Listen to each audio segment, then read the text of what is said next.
Ya, kenapa sekarang banyak sekali kekerasan seksual itu terjadi?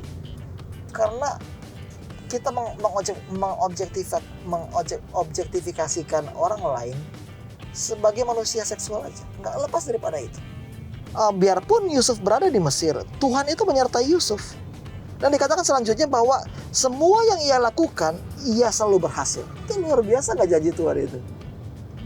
Bayangin, dimanapun lo pergi, dimanapun lo tinggal, orang diberkati karena lo. Orang-orang di tempat bekerja yang selalu mengejek, membuli orang lain, itu kemungkinan besar pada akhirnya akan mengadakan pelecehan seksual juga. Itu related. Pendeta ulangi lagi, power abuse always leads to sexual abuse.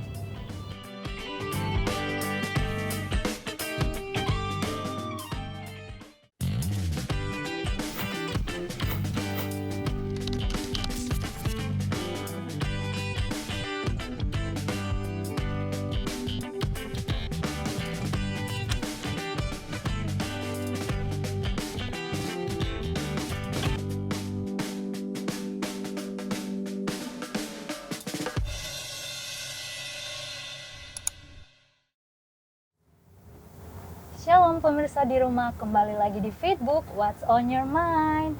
Nah, di program ini kita akan membahas dan mengenal tokoh-tokoh Alkitab lebih dekat lagi. Tapi sebelum kita membahas tokoh Alkitab hari ini, aku mau mengundang teman-teman di rumah nih untuk like, share, dan juga subscribe YouTube Hope Channel Indonesia dan juga aplikasi Hope Channel Indonesia supaya teman-teman gak ketinggalan nih acara-acara dan juga pembahasan-pembahasan tokoh Alkitab yang akan dibahas selanjutnya. Nah, langsung aja nih teman-teman, kita sudah bersama narasumber kita siang hari ini. Halo Pastor, Halo Devi, selamat siang. Bagaimana kabarnya Pastor? Puji Tuhan, aman-aman sejauh ini. Gimana kabar? Puji Tuhan, baik juga Pastor. Nah, Pastor, hari ini kan kita mau membahas satu tokoh Alkitab. Mungkin Pastor boleh mendeskripsikan dulu nih, kira-kira siapa sih tokoh Alkitab yang akan kita bahas siang ini? Oke, ini kayaknya seru nih kalau main tebak-tebakan lagi ya. Oh, ya judulnya adalah, yang pertama adalah namanya berarti that he may add, dan Tuhan akan menambahkan. Itu namanya. Udah ada clue belum? Belum, Bapak. Oke, jadi yang kedua adalah dia besar dan hidup dalam keluarga poligamis. Oke. Poligamis, waduh. belum ada clue. Soalnya rata-rata banyak ya keluarga di Alkitab itu poligami, kayak Abraham poligami. Kemudian siapa? Kayaknya paling monogami itu hanya Adam deh kayaknya. Iya. Adam dan juga Ishak ya kan. Yakub juga poligami, kemudian siapa lagi ya? Daud juga poligami dan juga Salomo. Tapi kita nggak berbicara mengenai mereka. Oke. Yang selanjutnya adalah sama seperti ibunya cantik dan dia juga adalah orang yang rupawan. Rupawan, berarti ini cowok ya? Cowok. Dia cakep lah istilahnya, dia cakep menawan hati. Tokoh-tokoh Alkitab kayaknya banyak kan rupawan juga ya? Iya, tapi ini memang kayaknya itu rupawan karena memang mamanya itu cantik memang. Oh. Jadi ada kayak genetisnya lah, turun dari mamanya, karena mamanya cantik maka anaknya juga mempunyai penampilan yang menawan hati lah. Selanjutnya adalah dia mengalami berbagai dinamika kehidupan yang unik, dan ketika Pak Pendeta berbicara mengenai dinamika itu naik turun hidupnya. Ya, ada yang dia paling tinggi, ada yang paling rendah. Oke. Selanjutnya adalah identitas dirinya itu memiliki pengaruh yang besar baik dalam perjanjian lama maupun perjanjian baru. Oke. Tapi dia itu bukan keturunan, dia bukan nenek moyang dari Yesus. Bukan. Biarpun dia berpengaruh besar, tapi dia bukan nenek moyang dari Yesus. Selanjutnya adalah pakaian, memainkan peranan penting dalam ceritanya. Jadi di dalam setiap fase kehidupannya selalu saja ada pakaian yang mempunyai peranan penting. Dan pakaian itu memiliki banyak sekali makna di dalam setiap keputusan yang ia ambil. Oke. Gimana udah ada? Yang pertama adalah namanya, artinya adalah dia, dan Tuhan akan menambahkan. Yang kedua, dia besar dan hidup dalam keluarga poligami. Yang ketiga adalah sama seperti ibunya cantik, dia juga seorang pria yang gagah, yang tampan. Yang kemudian selanjutnya ada Pak Pendeta lupa mention, ibunya itu meninggal ketika melahirkan anak adiknya. Siapa ya? Belum dapat sih. Masih belum dapat ya? Oke. Jawabannya tidak lain adalah Yusuf. Oh, Yusuf. Ya, jadi nama Yusuf itu berasal dari kata Asaf, yaitu adalah dan Tuhan akan menambahkan. Jadi pada waktu itu kalau kamu ingat, Rahel mamanya dari Yusuf, dia seorang cantik kan, tapi kalau mamanya adalah Rahel Ya dia mandul. Jadi ketika dia punya Yusuf, dia tuh pengen banget, gue pengen dong punya anak lagi nih supaya diberkati Tuhan nih, supaya suami saya lebih cinta. Dan itulah permintaannya kan, itulah kenapa namanya diberikan nama Yusuf, supaya apa? Dengan harapan bahwa Tuhan akan memberikan keturunan yang kedua, anak yang kedua. Dan Tuhan dengar jawabnya, yaitu Tuhan berikan Benyamin. Tapi ketika Rahel melahirkan Benyamin, ketika lahir melahirkan Benyamin, justru Rahel meninggal. Jadi kisahnya sangat tragis memang. Dia adalah seorang yang piatu ya kalau ibu-ibu ya. Dan kita akan saksikan bagaimana Tuhan bekerja di dalam kehidupan dari Yusuf. Wow, lumayan menarik ya tentang kisah ini. Mungkin teman-teman di rumah juga masih mau membahas lebih dalam lagi ya mengenai Yusuf ini. Jadi kita akan membahas nih teman-teman di rumah tentang Yusuf ini lebih dalam lagi. Tapi teman-teman tetap stay tune dan tetap stay di Facebook What's on Your Mind.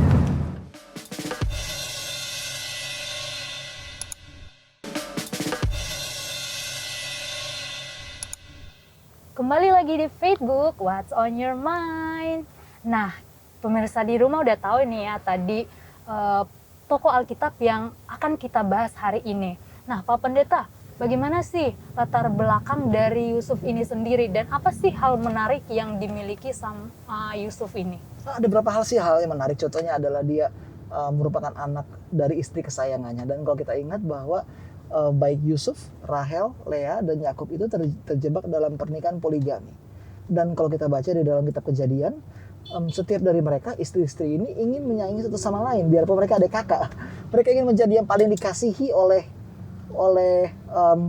Yakub. Dan ketika mereka nggak bisa punya anak lagi, apa yang mereka buat? Mereka ambil gundik untuk suaminya. Kan itu kan kayak gimana gitu. It's beyond our thinking. Tapi itulah yang terjadi pada masa itu. Dan bayangin, dia punya dua istri dan dua gundik, dan dari dua istri dan dua gundik ini Yakub memiliki 12 keturunan dan satu anak perempuan. Jadi bayangin hidup di dalam keluarga yang mempunyai 12 anak. Nggak tahu kalau lo sendiri lo berapa bersaudara? 8 bersaudara. 8 bersaudara itu rumit nggak sih dinamika kehidupannya? Seru sih Pak Pendeta. Pernah nggak kayak ada masalah favoritisme di situ? Siapa yang bapak lebih sayang sama siapa, ibu lebih sayang sama siapa? Pernah nggak kayak kalian di rumah tangga kayak gitu? Ada sih, kalau kita orang tua mama papa itu lebih sayang sama adik terakhir. Oh, oke. Dan adik terakhir cewek atau cowok? Dua-duanya, adik terakhir cewek sama cowok. Oh, oke. Jadi mereka itu lebih sayang Iya. ya. Dan kalau kita saksikan di dalam kitab Kejadian 37 ayat 2 sampai 3. Oke. Kejadian 37 ayat 2 berapa? sampai 3. Ayat 2 sampai 3 bunyinya, inilah riwayat keturunan Yakub. Yusuf tak kala berumur 17 tahun, jadi masih muda, biasa mengembalakan kambing domba bersama-sama dengan saudara-saudaranya, anak-anak Bilha dan Zilpa, kedua istri ayahnya. Dan Yusuf menyampaikan kepada ayahnya kabar tentang kejahatan saudara-saudaranya. Israel lebih mengasihi Yusuf dari semua anaknya yang lain, sebab Yusuf itulah anaknya yang lahir pada masa tuanya. Nah, perhatikan kata itu. Yakub mengasihi Yusuf. Israel lebih mengasihi Yusuf lebih daripada semuanya karena Yusuf adalah anak yang lahir pada masa tuanya. Karena tadi lo bilang kan orang tua itu lebih sayang sama anak yang paling kecil, oke? Ya karena memang anak paling kecil kan lahir di masa tua orang tua lo kan. Kayak resiko itu lebih gede. Oke, dan ya banyak faktor-faktor yang dipengaruhi. Tapi kalau mau Pak Pendeta ambil perbandingan yang lebih stabil lagi, kamu orang tua monogami kan? Ya artinya ya kamu nggak ada saudara tiri. Semua itu berasal dari ya darah daging. Tapi kalau rumah tangga Yusuf ini rumah tangga yang kayak messed up banget nggak sih? Bayangin 12 anak dan semua dari mereka itu datang dari ibu yang berbeda-beda. Oke. Dan kalau dari kalian pasti berusaha untuk mencari perhatian orang tua. Tapi ingat, apapun yang terjadi, kalian masih darah daging. Tapi kalau dalam rumah tangga di mana ibunya berbeda gimana? Otomatis kan itu jadi muncul lebih banyak percikan-percikan lagi yang lebih rumit dan kompleks daripada yang kita bayangkan. Jadi itulah dinamika kehidupan yang terjadi dalam kehidupan Yusuf. Dikatakan bahwa bahkan deskripsi Yusuf di dalam Kejadian 37 itu kayak campur bau. Dikatakan bahwa Yusuf itu suka melaporkan kejahatan saudara-saudaranya kepada ayahnya. Iya kan, benar nggak? Dan dikatakan dia pada waktu itu masih berusia 17 tahun. Dan jadi kalau kita lihat secara gamblang, Yusuf itu mempunyai karakter yang beraneka ragam.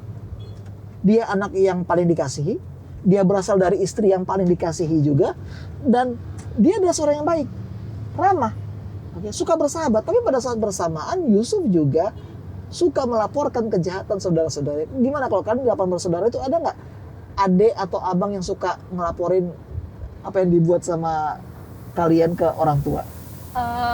Mungkin waktu kecil kali Waktu ya, kecil, kalau iya, misalkan iya. nakal. Kan selalu saja ada anak-anak kan, satu anak yang suka kayak ngelapor gitu, yang suka kayak polisi. Begitu ada salah itu dilaporin sama orang tuanya. Dan anak-anak seperti ini pasti jadi paling sering dibenci. Bukan karena Yusuf itu saja seorang yang paling dikasih, tapi dia gunakan statusnya itu untuk melaporkan kejahatan saudara-saudaranya. Dan uniknya, dan ketika kita berbicara lebih jauh lagi mengenai Yusuf, di dalam ayat selanjutnya dikatakan bahwa Yusuf diberikan suatu apa? Apa yang diberikan pada Yusuf? Jubah yang apa? Jubah yang indah. Oke. Apa ini maksud dengan jubah yang indah di sini? Apa yang membuat jubahnya Yusuf itu berbeda dari jubah-jubah saudara-saudaranya? Kalau kita melihat dalam bahasa aslinya, bahasa Ibrani, jubah yang maha indah itu bukanlah kata maha indah yang digunakan, tapi kata Ibrani pasim. Pasim itu artinya adalah banyak warna. Bukan satu warna saja, tapi banyak warna. Nah, Pak Pendeta tanya nih, kalau misalnya kamu lihat orang pakai baju banyak warna, kesannya apa yang muncul dalam pikiran lo? Warna-warni gitu. Aduh, menarik sih. Menarik atau norak? Menarik sama norak. Tergantung warnanya Pak Pendeta. Tergantung warnanya. Tapi kalau misalnya topinya warna merah, bajunya warna kuning, terus celananya warna hijau, itu kan kayak baru sepatunya warna coklat. Itu kayak ngejreng banget kan? Ngejreng banget. Tapi kita harus lihat ini dalam sudut pandang orang pada zaman itu. Oke. Kebanyakan baju yang digunakan oleh orang-orang dalam masa Yusuf itu hanya punya 2 warna. Jadi variatif itu mereka nggak terlalu variatif. Kenapa? Karena proses untuk membuat baju berwarna itu proses yang sulit dan mahal. Dan kata pasim di sini merupakan kata yang digunakan untuk menggambarkan jubah dari Dina yang merupakan anak Daud nantinya. Dina itu seorang putri raja, itulah jubah yang digunakan oleh Yusuf. Oke, bukan jubah persis yang sama, tapi secara kondisi dan status itu berbeda. Oke, karena proses pembuatan jubah merupakan proses yang lama dan rumit dan membutuhkan biaya yang tidak murah. Makanya ketika ketika Yakub memberikan jubah yang begitu indah kepada Yusuf, apa reaksi saudara-saudaranya? Iri. Lu pernah nggak sih iri sama saudara sendiri?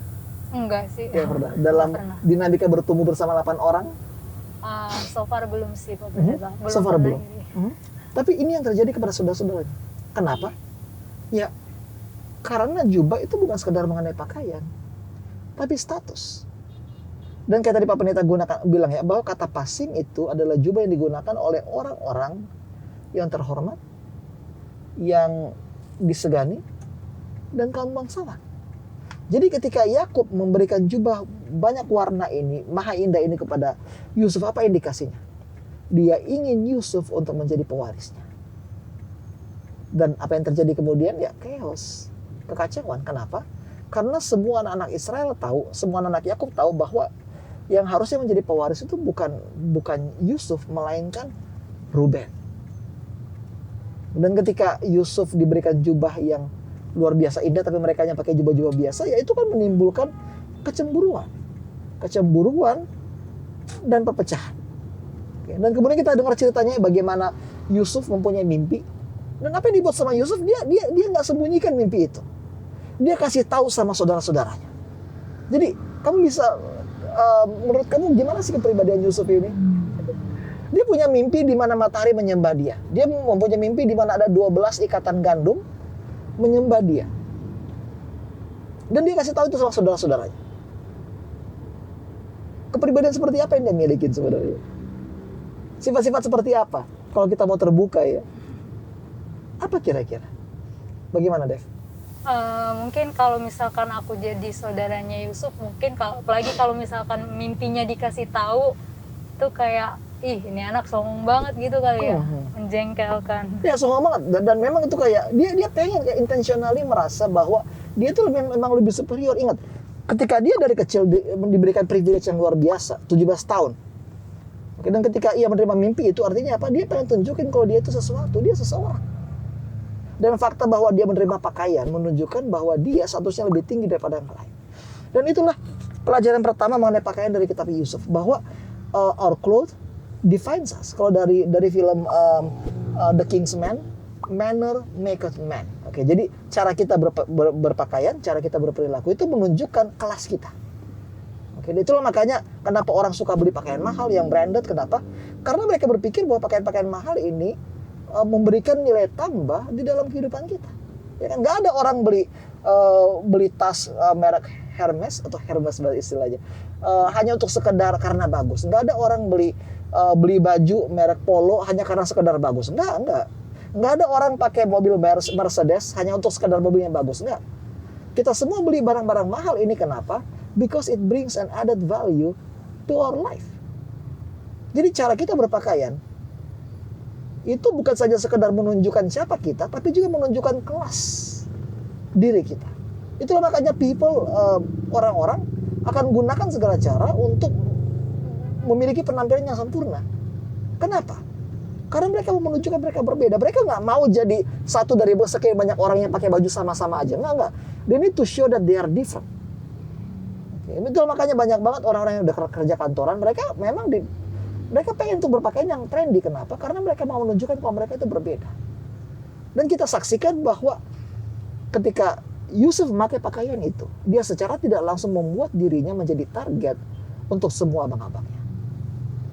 Dan yang terjadi, dan kita tahu bagaimana ceritanya ya, bagaimana dia dihianati, dia dibuang, dan pakaian tadinya itu pakaian yang penuh kemuliaan digunakan sebagai alat kebohongan untuk menutupi kejahatan dari abang-abangnya.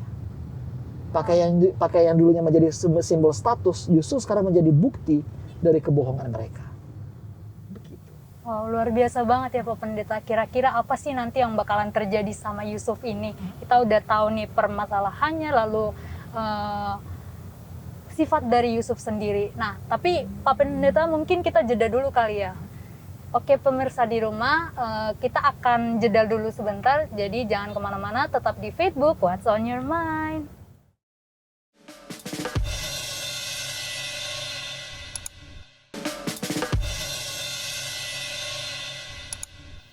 Kembali lagi di Facebook What's on Your Mind. Nah Pak Pendeta, kita kan udah tahu nih sisi dari Yusuf ini sendiri, dan juga sepertinya akan ada yang terjadi. Nah, boleh mungkin Pak Pendeta ceritakan apa sih yang bakalan terjadi sama Yusuf ini dan apa yang bakalan dialami melalui perseteruannya dengan keluarganya dan juga apa yang akan terjadi sama saudara-saudaranya. Ya, kayaknya kita semua sudah aware dengan kisah Yusuf, bagaimana dia dihianati oleh saudara-saudaranya. Pada waktu itu kan mereka lagi menggembalakan domba di Goshen. Kemudian Yusuf mau ikut. Tapi ketika dia sampai di sana, justru saudara-saudara itu berkomplot untuk menyakiti dia. Oke. Tapi kemudian untuk mempersingkat cerita, dia itu pada akhirnya dijual kepada para saudagar untuk menjadi budak di Mesir, dan pakaian yang tadi Pak Pendeta bilang itu menjadi bukti bahwa Yusuf itu telah dimakan oleh binatang buas. Jadi saudara-saudaranya mereka nggak bilang kalau Yusuf itu masih hidup. Mereka cuma bilang kalau kalau Yusuf itu sudah menjadi budak. Dan memang pada saat itu menjadi budak itu merupakan suatu peristiwa yang luar biasa menyedihkannya. Ya, kalau menurut gue pribadi sih lebih baik lu mati lah. Lebih baik gue mati daripada jadi budak itu. Kenapa? Bayangin, karena budak itu bukanlah hamba. Kalau hamba kita masih dibayar. Tapi kalau budak, dia benar-benar jadi babu lah istilahnya, tanpa gaji. Dan lu hanya bisa makan sesuai dengan kebaikan hati orang majikan lu. Oke, kalau dapat majikan yang enak, ya semuanya enak. Tapi kalau dapat majikan yang kejam, ya udah, that's the end for you. Oke. Dan kita saksikan di sini bagaimana pakaian ya bisa mengundang iri hati orang, cemburu orang. Oke. Dan itu memang nggak bisa kita hindari. Kayaknya Pak Pendeta harus tahan dulu tentang pakaian ya. Kita lanjut dulu ke Yusuf, oke.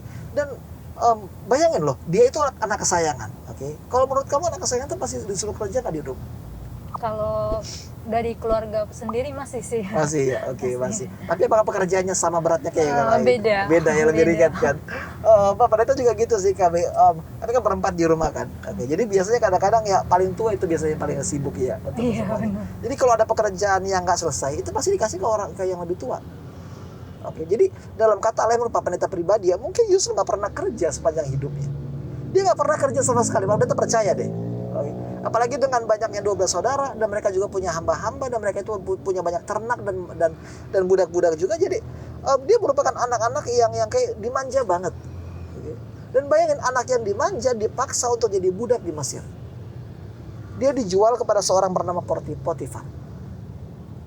Tetapi inilah yang sangat menarik. Oke. Alkitab berkata di dalam Kejadian 39 ayat 2 sampai 6. Bisa baca, Devi? Kejadian 39 ayat 2. sampai 6. Tetapi Tuhan menyertai Yusuf sehingga ia menjadi seorang yang selalu berhasil dalam pekerjaannya. Maka tinggallah ia di rumah tuannya, orang Mesir itu. Setelah dilihat oleh tuannya bahwa Yusuf disertai Tuhan dan bahwa Tuhan membuat berhasil segala sesuatu yang dikerjakannya, maka Yusuf mendapat kasih tuannya. Dan ia boleh melayani dia. Kepada Yusuf diberikannya kuasa atas rumahnya dan segala miliknya diserahkannya kepada kekuasaan Yusuf. Sejak ia memberikan kuasa dalam rumahnya dan atas segala miliknya kepada Yusuf, Tuhan memberkati rumah orang Mesir itu karena Yusuf. Ini menarik kalau kita lihat kronologi kejadian yang pertama bahwa dikatakan biarpun Yusuf berada di Mesir, Tuhan itu menyertai Yusuf. Dan dikatakan selanjutnya bahwa semua yang ia lakukan, ia selalu berhasil. Itu luar biasa nggak janji Tuhan itu? Bayangin, dimanapun lo pergi, dimanapun lo tinggal, orang diberkati karena lo. Sekarang lo tinggal di kos-kosan kan? Iya. Nah, pertanyaan apakah orang yang mempunyai kos-kosan itu diberkati oleh kehadiran kamu? Apakah rezeki mereka juga nambah Nambah sih. karena kamu ada di situ? Itu pertanyaannya. Kenapa? Karena hal yang sama juga terjadi kepada Yusuf.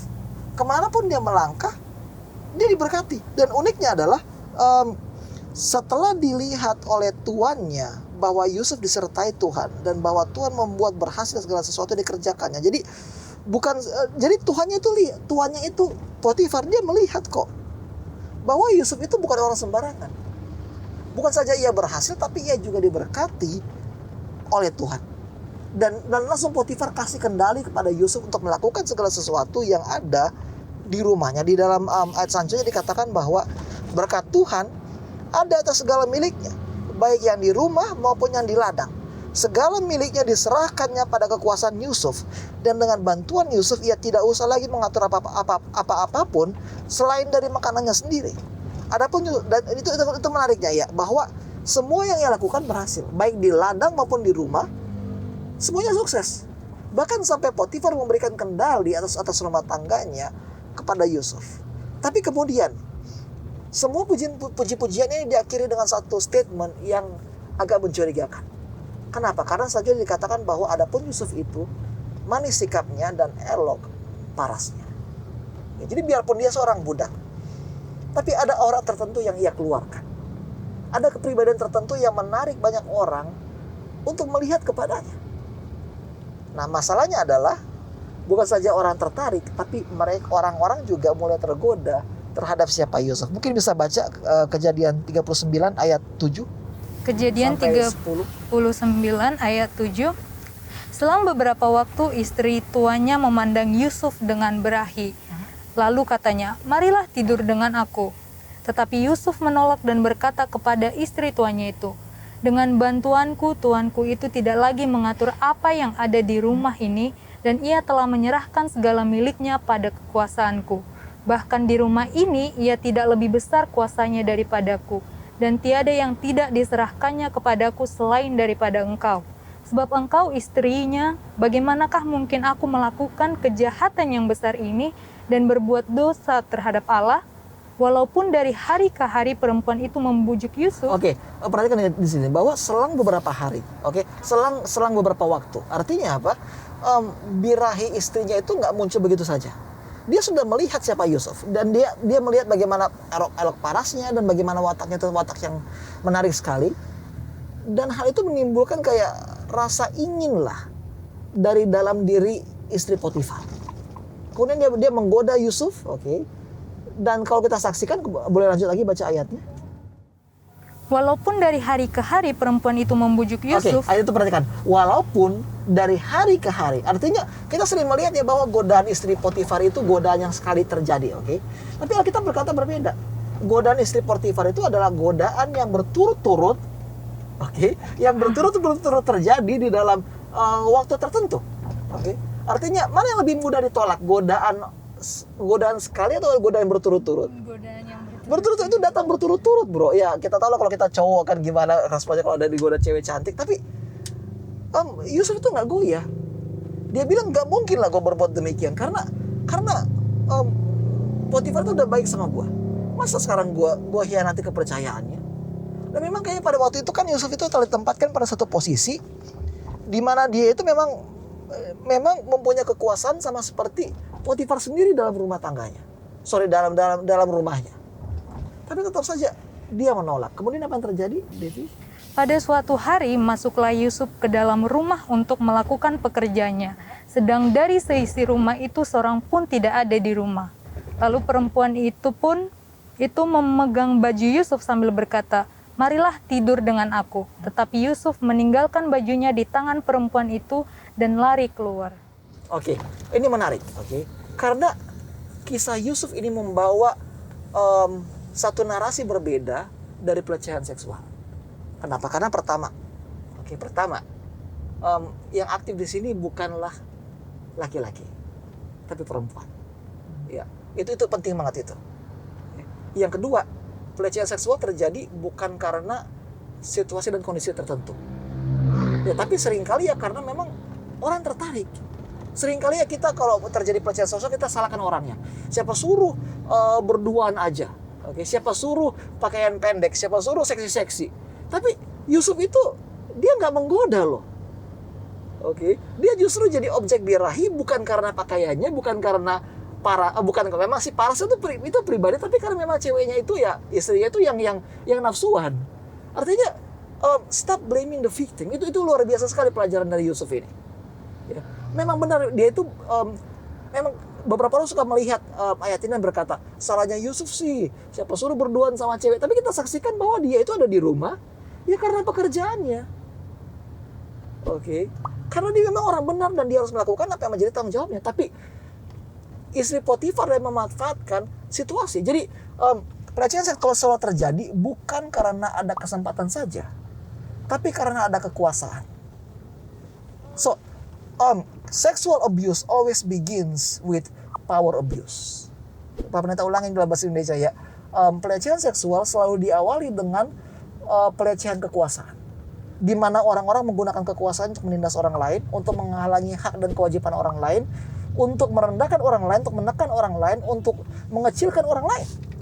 Jadi orang-orang di tempat bekerja yang selalu mengejek, membuli orang lain, itu kemungkinan besar pada akhirnya akan mengadakan pelecehan seksual juga. Itu related. Pak Pendeta ulangi lagi, power abuse always leads to sexual abuse. Jadi kita lihat kenapa perempuan istri Potifar ini berusaha untuk mendekati Yusuf, bukan karena dia bukan karena dia pengen cinta sama Yusuf, enggak. Because he wants to be in control. She wants to be in control. Dia mau pegang kendali kehidupan Yusuf. Dia mau menguasai Yusuf. Dia ingin menggunakan Yusuf. Dan itu bukan cinta. Begitu. Jadi Pak Pendeta ulangin lagi. Pelecehan seksual terjadi bukan karena ada kesempatan, tetapi karena ada pemikiran bahwa kita adalah makhluk superior yang bisa mengendalikan orang lain. Itulah makanya kan sekarang banyak makan kayak begal payudara. Pernah dengar ya begal payudara yang orang naik motor terus di toel. Oke. Itulah makanya banyak banget ada terjadi pemerkosaan. Padahal kebanyakan orang 90% dari pemerkosaan terjadi, Pak Pendeta lupa statistik yang tepatnya, tapi kebanyakan pemerkosaan terjadi bukan karena pakaian minim, tetapi karena pola pikir terhadap lawan jenis, di mana kita ingin untuk mengendalikan lawan jenis, di mana pikiran kita itu sudah dirusak oleh imajinasi yang tidak alkitabiah. Oke. Jadi itulah poin penting yang mau Pak Pendeta tekankan. Terus apa yang terjadi kemudian? ketika dilihat perempuan itu bahwa Yusuf meninggalkan bajunya, ayat 14, dipanggilnyalah seisi rumah itu, lalu katanya kepada mereka, lihat, dibawanya kemari seorang Ibrani, supaya orang ini dapat mempermainkan kita. Orang ini mendekati aku untuk tidur dengan aku, tetapi aku berteriak-teriak dengan suara keras. Dan ketika didengarnya bahwa aku berteriak sekeras-kerasnya, ditinggalkannya lah bajunya padaku, lalu ia lari keluar. Oke, menurut kamu argumen si Ibu Potifar ini masuk akal gak sih? Gak masuk akal. Ya sebenarnya gak masuk akal, tapi ingat, dia itu berada dalam posisi yang penuh kuasa. Dan dia gunakan kekuasaannya untuk menindas Yusuf. Dan kita saksikan bagaimana kali ini pakaian mempunyai peranan penting lagi. Kalau sebelumnya saudara-saudari menggunakan pakaian Yusuf untuk menipu ayahnya, kali ini pakaian juga digunakan untuk menuduh Yusuf atas tindakan yang tidak benar. Jadi itulah kehidupan Yusuf di tanah Mesir. Dia akhirnya, dan karena tindakan itu dia harus dipenjara. Nah, kalau kita berbicara secara dasar lagi, oke, bisakah kita salahkan korban? Enggak. Kan baru-baru ini kan lagi heboh kan kasus pelecehan seksual dalam kampus kan. Ya kan, pasti kamu aware sama itu. Iya, benar. Oke, di mana dosen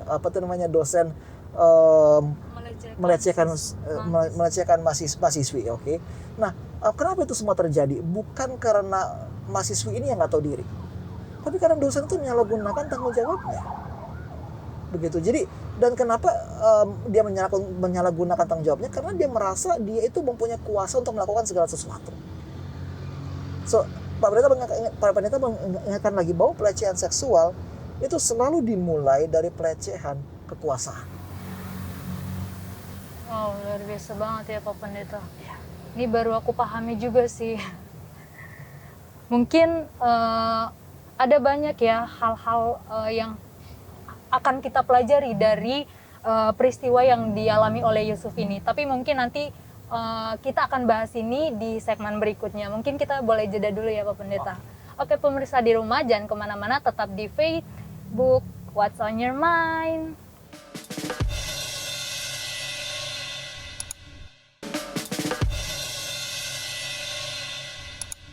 Kembali lagi di Facebook What's on Your Mind. Nah, pemirsa di rumah, kita udah semakin paham nih tentang kisah dari Yusuf. Dan mungkin beberapa dari teman-teman di rumah belum pernah mendengar kisah Yusuf, dan sekarang mungkin udah tahu ya. Nah, sekarang kita akan mempelajari apa sih yang dapat kita pelajari dari kisah Yusuf ini untuk bisa kita aplikasikan dalam kehidupan kita sehari-hari. Nah, bagaimana Pak Pendeta yang harus kita pelajari dari kisah dari Yusuf ini sendiri? Tadi kita udah berbicara mengenai pakaiannya, bagaimana pakaian itu mempunyai kekuasaan, mempunyai pengaruh untuk menentukan derajat kita, oke. Dan bagaimana pakaian itu juga bisa menjadi alat kebohongan, oke. Kebohongan bagi mereka yang ditindas, oke. Dan kalau kita mau berbicara, ada paralel penting sih di sini yang perlu kita bahas, dan paralel itu adalah mengenai identitas kita masing-masing. Dan uniknya adalah terlepas dari apapun pakaian yang digunakan, baik itu pakaian jubah penuh warna, baik pun itu pakaian seorang budak, maupun pakaian seorang pelayan, maupun juga pakaian seorang nabi sekaligus, berkat Tuhan itu selalu muncul dalam kehidupan Yusuf. Di dalam rumah Potifar, Tuhan beserta dia. Di dalam penjara sekalipun dikatakan bahwa semua yang dilakukan oleh Yusuf itu sempurna. Oke. Biarpun dia menjadi salah satu korban pelecehan seksual, tapi tetap aja berkat Tuhan itu menyertai dia kemanapun dia pergi. Nah, pertanyaan adalah bagaimana kita bisa mempunyai kekuatan yang sama seperti Yusuf? Ya, jawabannya tidak lain adalah iman. Bahwa terlepas dari apapun yang terjadi, Tuhan pasti memeliharakan. Nah, Pak Pendeta mau bicara lebih jauh nih tentang pelecehan seksual juga nih. Dari kejadian yang terjadi antara Yusuf dan juga istri Potifar. Oke. Kenapa semuanya terjadi? Ya karena kenapa Yusuf nggak ikutin aja apa permintaan istri Potifar? Bukannya itu lebih mudah ya? Menurut kamu gimana? Mungkin karena dia tahu diri juga ya. Aha. Karena udah ngasih kekuasaan ke dia, dan mungkin dia juga berpikir kalau misalkan aku mengkhianati udah keterlaluan banget.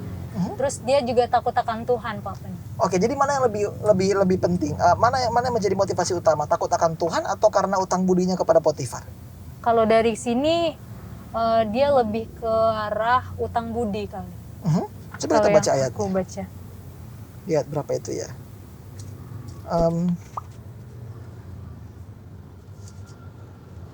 Oke, pertama adalah digunakan memang karena bantuan tuanku itu. Oke.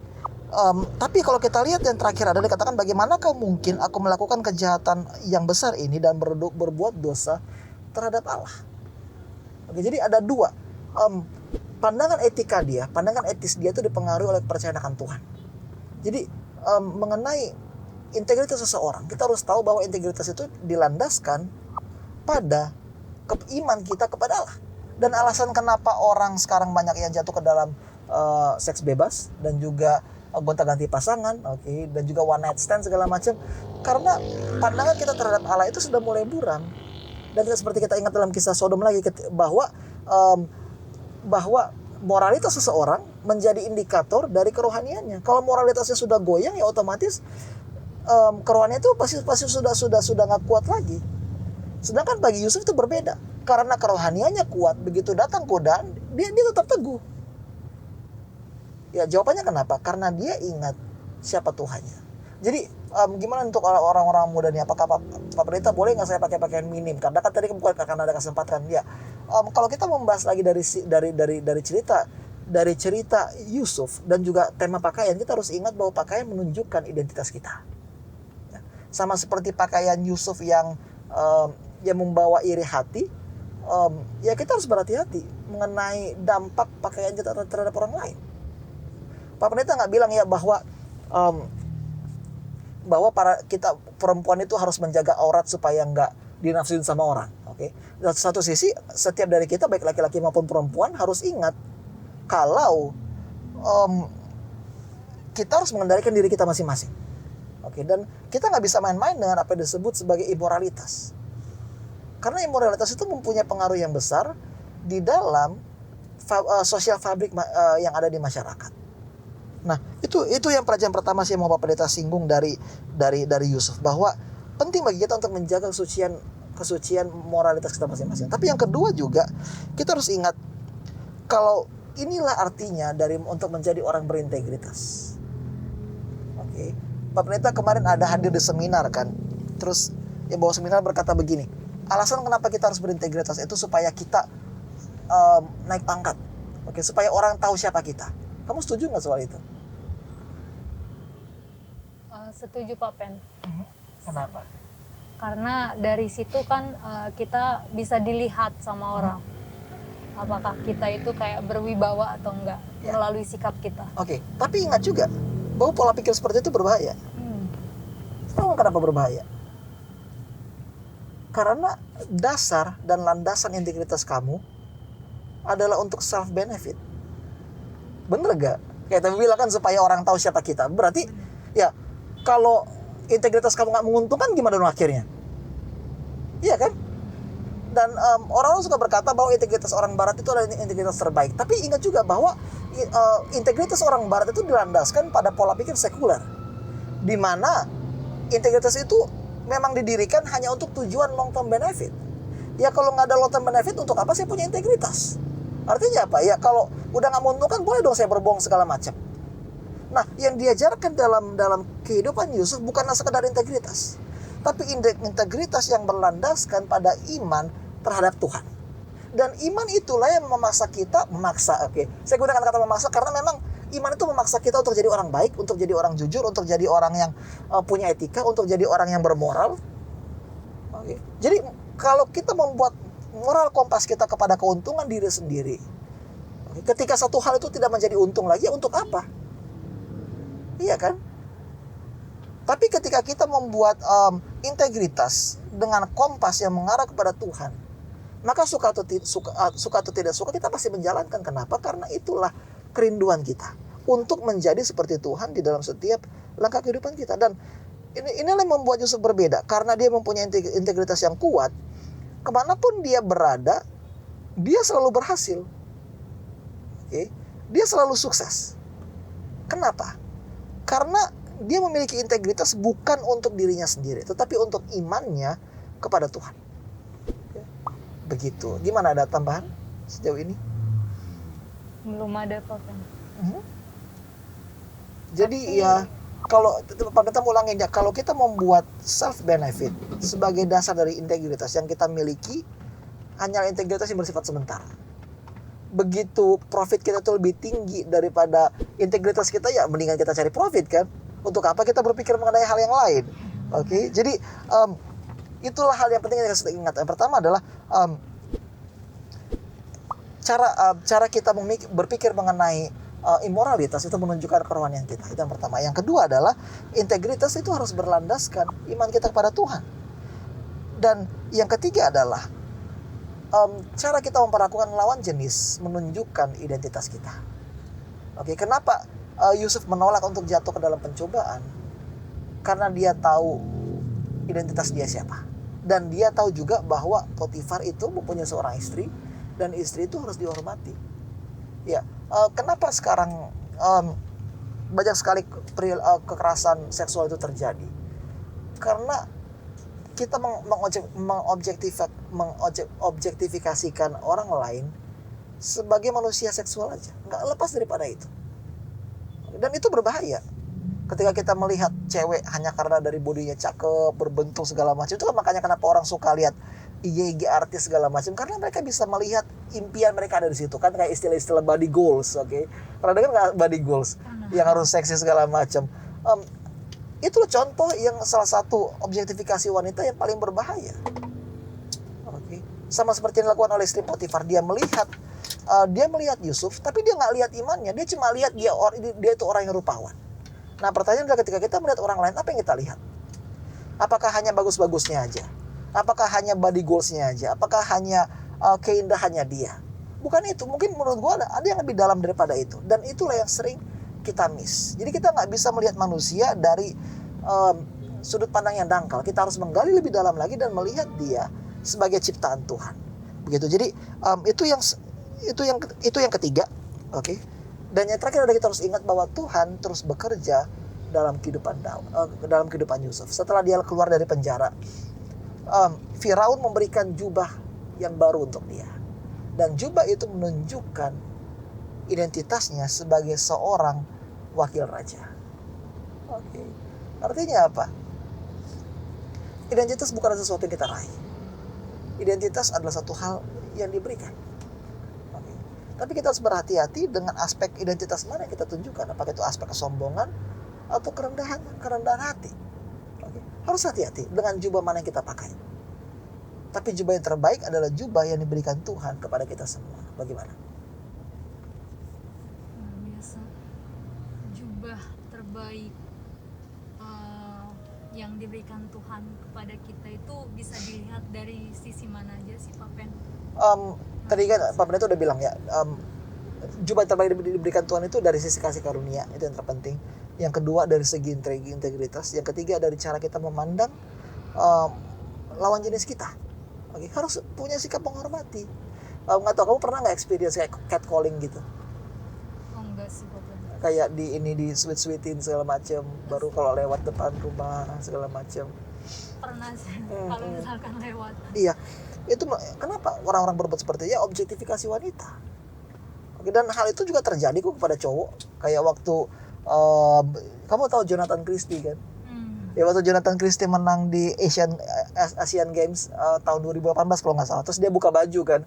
Terus ada komen banyak banget kayak cewek-cewek tulis rahimku hangat kayak parah banget coy. Objektifikasi, kita melihat lawan jenis ya sebagai benda yang harus digunakan, padahal bukan itu inti dari wanita maupun pria. Oke, jadi bagaimana sih iman kita mempengaruhi cara pandang kita terhadap lawan jenis? Kalau kita memang melihat lawan jenis itu sebagai ciptaan Allah, mungkin kita akan berhenti untuk melihat mereka sebagai sosok yang memuaskan nafsu kita. Harus berhenti. Jadi itulah pakaian, pengaruh pakaian di dalam kehidupan, tema motif pakaian di dalam kehidupan Yusuf. Sangat berpengaruh banget ya ternyata pakaian ini. Dan kalau dari sisi cowok sendiri, pakaian itu berpengaruh juga ya ternyata Pak Pen. Oh iya, ya kalau gue pribadi gue nggak terlalu ini sih kalau soal pakaian.